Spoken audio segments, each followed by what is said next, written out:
Mladinski svet občine Slovenske Konjice nadaljuje zgodbo projekta Mladi ambasadorji medkulturnega dialoga, katerega prvotni avtor je Mladinski center Dravinjske doline. S tem nadaljuje pot uspešnega projekta, ki informira o etničnih in kulturnih manjšinah in s tem razbija strah pred različnostjo, stereotipe in mnoge predsodke. Začetki projekta MAMD segajo v leto 2009. V tej nadgradnji, ki je sofinancirana iz sredstev finančnega mehanizma EGP in Norveške v okviru Sklada za nevladne organizacije, so izkustvene delavnice urice medkulturnega dialoga prilagojene za osnovnošolske otroke.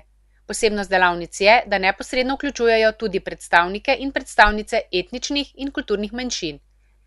Na mladinskem svetu menijo, da se o manjšinah ne moremo pogovarjati brez manjšin. Interes za gostovanje delavnic so izrazile Osnovna šola Podgoro, Osnovna šola ob Dravinji, Osnovna šola Zreče, Osnovna šola Pohorskega bataljona Oplotnica in Osnovna šola Loče. Zunanji partnerji, kar se tiče izvedbe delavnic, pa so Zveza Romov Slovenije, Človekoljubno dobrodelno društvo UP, Društvo informacijski center Legebitra in predstavnici migrantov in migrantk. Mladinski svet občine Slovenske Konjice je v sklopu projekta MAMD že izvedel usposabljanje za izvajalce in izvajalke delavnic urice medkulturnega dialoga. 13 udeleženkam in enemu udeležencu so bili praktično predstavljeni 4 tematski modeli: romska in muslimanska kultura, LGBT skupnost ter migranti in migrantke. Tudi na usposabljanju so sodelovali predstavniki in predstavnice kulturnih in etničnih manjšin.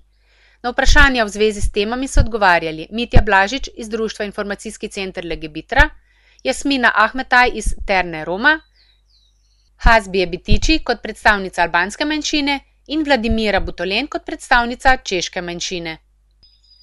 Izvajanje uric medkulturnega dialoga se je na osnovnih šolah pričelo v preteklem tednu.